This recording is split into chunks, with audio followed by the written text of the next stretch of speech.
You Yep. are actually a star for Menopause in the Workplace initiatives. Partner with organizations to raise awareness, educate leaders, and improve the experience of people working through menopause. That's right. Yeah, that's me. It's the first time that I actually invite someone who might not directly work with the women, what you can do with your employer, because you work directly with employers. We spend more time at work than we do at home, don't we? Exactly. So it's important, to do what we have to do on ourselves, but sometimes there is so much we can do. And then, work has to help us. Can you tell us which type of organization you work with? Yeah, certainly. So I work with organisations across the public and private sector. So I've worked with some well-known companies like Coca-Cola and Netflix and Royal London, AIG and Sellafield, and also with some unknown companies too, a lot of housing associations who are doing some great work in this space. So there's an awful lot going on in the world of menopause and work. I've been doing this for about 4 or 5 years now, and every year the activity increases another step, which is really pleasing to see. Everyone can benefit from having the workplace do something for you, not just a bigger organization, just every type of organization. Absolutely. Across any industry is just like everywhere can do something about it. Could you let us know how you became a menopause in the workplace specialist? Because it's quite a... It's quite an unusual story. So actually my background is in the mining industry. So from mining to menopause, it's a fairly unusual trajectory. Absolutely. I was made redundant back in 2013. I was fortunate enough to get payoff, which meant I had time to sit back and reflect and decide what I wanted to do. Decided that what I didn't want to do was to go back to work in an organisation as an employee. And initially I qualified as a personal trainer and nutritionist and set up a small business locally, working specifically with women over 40. So, women who wanted to get fit, but not too fit, lose a bit of weight, but not too much, and find a good work-life balance. And what I found was increasingly over time, I was getting questions about menopause. So I figured that actually these women needed more help managing their menopause symptoms than they did, just working out at that time in their lives. They needed a lot more background on menopause to understand what was happening with their hormones and their choices of managing those symptoms, one of which is exercise, but there's lots of other things that you can do too. And it worked really well, helped lots of women, very happy time. However, I eventually realized that I could have way more impact within organizations. You can reach a lot more people in one go, and organizations can drive change both within their own culture as well as within their own sector and their industry. So I felt that I could create change a lot quicker by working with organizations than I could with individuals. So it was a natural next step, basically. It was, yeah. I never would have planned it that way. I certainly, even if I look back 10 years, I never would have imagined I would be doing anything like this. But I am so grateful that I am, because it's way better than, working in an office in London on a regular basis. Yeah, definitely. What kind of services can you offer? A number of different services, depending on what stage the organisation is in their menopause awareness and support programme. So if they're right at the very start, we always really start off with an assessment and research piece, setting up focus groups, starting campaigns, running surveys, setting objectives to find out exactly what they need within their organisation to support people working through menopause and get everybody else talking about it too. We also offer live workshops and webinars to raise general awareness. They do training for managers, menopause champion training, policy support, and general strategy mapping out too. Because I think, one of the things that we've seen in the past is that menopause is kind of a bit of a trendy hot topic, and organisations think they can sort it really quickly with one menopause awareness workshop. Now, whilst that is going to address certain pain points, what it's not going to do is change anything for the long term or embed menopause as a long-term conversation. So what we need to do is look at the menopause program initiative over a number of weeks and months so that they can achieve objectives and keep meeting those objectives too. How long would you say it takes from the traditional menopause awareness, webinar event to actually getting something up and running and working pretty well for the women? Within a couple of months, actually, quite quickly, because, the awareness sessions are designed to generate engagement, meet immediate challenges, and help people to understand what they can do themselves too. So you don't have to wait for your HR department to bring in a load of initiatives. You don't have to wait for a ton of money or resources or extra time. Quite often, the staff are able to implement their own mini initiatives within the larger menopause program, whether that's informal meetups or or little WhatsApp groups or a buddying system or making use of what's already in their organization, like employee assistance programs. So it's easy to make a difference very quickly. And I think one of the mistakes that organizations make that make them hesitant is they think it's going to cost them an awful lot of amount of money, or it's going to be massively disruptive.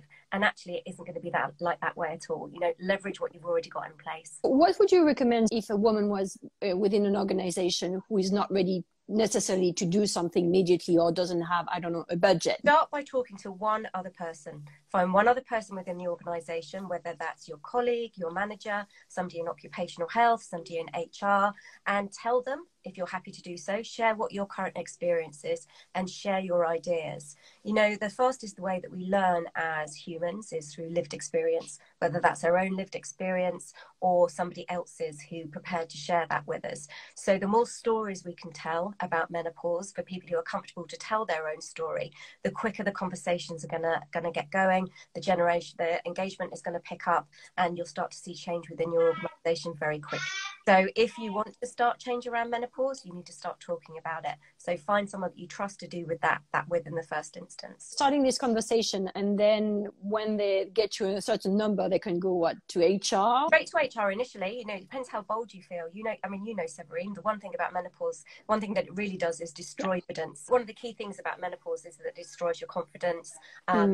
Worry about how other people perceive you. So at work, it can be very difficult initially to go and speak to a manager or HR. So start with a trusted colleague or a buddy, or if you are feeling bold, then, you know, send a quick email to your HR department and ask them, what are they planning to do to put menopause, you know, what kind of menopause support are they planning on putting in place, and just get that on their agenda initially. What kind of results do your interventions typically get? Okay, so I mean, a wide range of results. For the people experiencing menopause symptoms themselves, they can feel more like themselves again, more in control, more powered. You know, menopause can make you feel very out of control. Your body and your mind is behaving in a way that you don't necessarily understand, and you don't know what you can do to get back on track. So the biggest result initially is that the people going through menopause suddenly understand that they have choices for managing their symptoms. And it's really important that when we train in organizations, we don't go in there with any preconceived ideas or any kind of direction as to how people should be managing their choices. It's letting them know, you know, evidence-based information about what choice they can take to manage their symptoms. So you're giving people back control of their life. So that's the first impact. Wider impact around the organization is, as I said already, it generates more engagement. You're helping to improve gender parity. You're increasing retention rates by keeping valuable, experienced women within your organization. You know, there was a survey done by Bupa last year that showed that nearly 1 million people have left the workplace because of menopause. You know, at a time of the big resignation, you know, we can't lose people because of menopause, when actually it's very easy to put accessible support in place. I was wondering, there's a lot going on this year. You know, there was a Davina McCall documentary last month, you know, the Parliament who voted extra support for HRT cost, and then there is a next Davina documentary about menopause in the workplace. Where do you think everything is going? First of all, I just want to touch on the rise of celebrity menopause. You know, please do. It's because I'm kind of in two minds about it. I'd be interested to know what other people think as well, actually. So on the one hand, it's good because they're raising awareness, and actually, you know, these women are quite brave, you know, because they're working with an industry where typically aging and not being able to cope and not looking like yourself is not looked well upon. You know, you're supposed to remain young and fit and healthy and ageless. However, what I find with the celebrities and menopause is they're sharing their own experiences, which is great, but also then what they're doing is promoting the choice that they made as the right way forward. Whereas I said before, and I will repeat this on a regular occasion, we should be letting people know what their choices are, not promoting a particular form of action, whether that's HRT or lifestyle changes or CBT or herbal remedies or CBD oil. And that's what I was saying. Often, you know, they're just raising awareness because they're promoting a certain product. So they want to just... you know, that's cool. You know, that's the business that they're in. But it's important for the rest of us to recognize that their stories are inspirational as opposed to educational. And that's, you know, that's a really distinct difference. In terms of where I see menopause in the workplace going, thoughts around 2022 is for those organizations who've already got a robust menopause program in place are now going to start looking at community and social impact. So it's not just about what they're doing within their own organization, but it's how they can impact the lives of their customers and their clients and their peer network too. And I think that's where we're going to see it going next. I think we're also going to see more alignment between government and business. So there's a couple of inquiries going on right now. There's a report that came out earlier this week, and one of the recommendations from that report is that there should be a governmental menopause ambassador, and that menopause ambassador should then be setting out the objectives for organisations to meet in order to provide more support in the workplace. We're seeing more and more lawsuits because of menopause. I read an article this morning saying that actually it might backfires for women to share about, their menopause symptoms, their menopause journey, and to sue, because of non-support basically in the workplace. And I even ran a poll on LinkedIn. Apparently, it's not a good thing to do that, because after that, you can't really get work easily. I know, but, that article made me really cross. It's Jenny, I can't remember what her name is. She used to do Women's Hour on Radio 4 anyway. Yeah. So essentially what she's saying is that we should put up and shut up, because if we talk about the problems and the challenges that we're having, we're going to lose our jobs. And it's not good for women generally.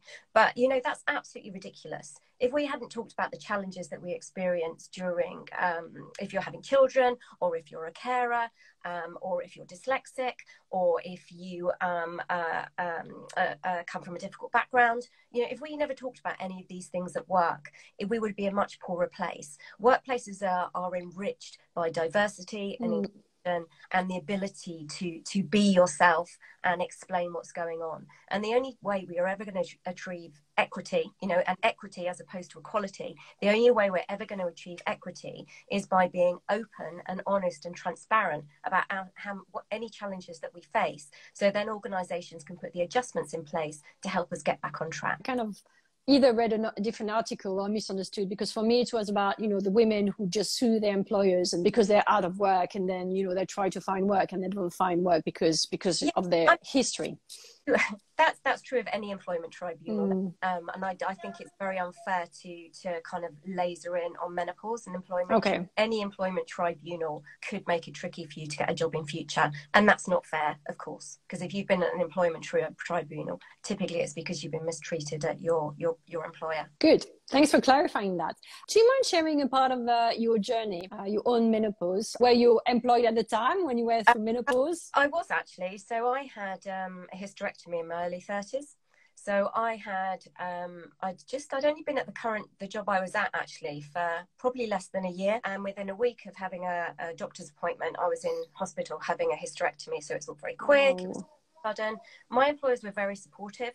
I was really fortunate to have private insurance at the time, which meant that, again, my aftercare was very good. Did you know about menopause? No, didn't mean anything. To be honest, I didn't really want to know anything about it either. I just wanted to do the surgery and get on with my life. I was given some HRT to take because it was safe for me.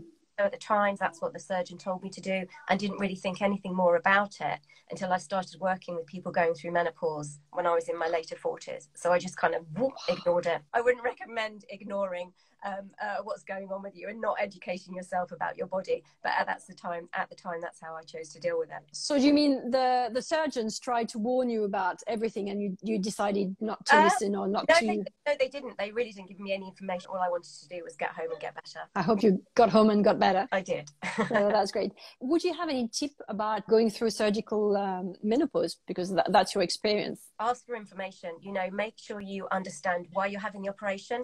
Be very clear on what the impact of that operation is going to be on you, and that depends whether you're having one ovary removed, both ovary removed, womb taken as well. Find out exactly what treatment will be available to you after that surgery. So is it appropriate? If it's not, then what other options are open to you, particularly in regards to managing your long-term bone health, heart health, and brain health, which is very difficult to manage with lower levels of estrogen. Is there anything you want to add? Because I've been asking the question, but perhaps there is something I've been missing that you think is important. So one of the things what you asked was who should you interview next when it comes to menopause? Yes. About this question for quite a while actually, and the person I wanted to give a shout out to is my PT.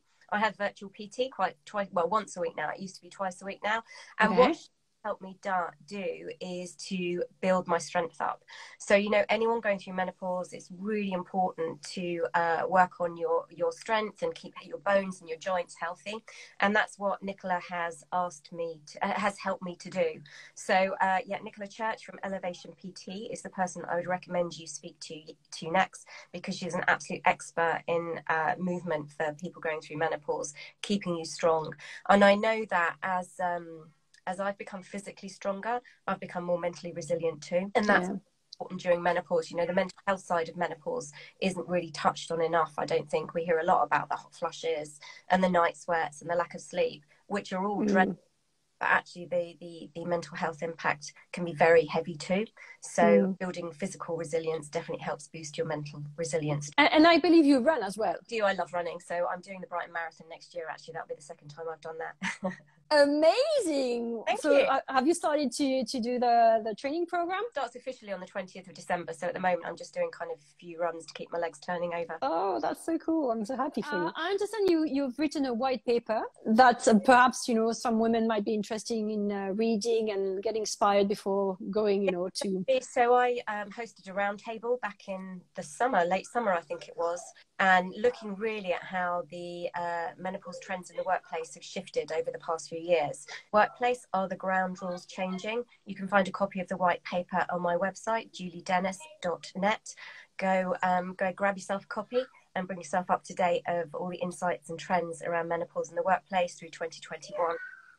And if someone wants to get in touch with you, to put you in touch with their employers, where can they contact you? Yep, so either through my website, www.juliedennis.net, or otherwise come find me on LinkedIn. Okay, well, that's it for today. Thank you so much for your time. Thanks, Sarah. Thanks, guys, for tuning in and listening to us too. Thank you very much. Really good to see so many people here.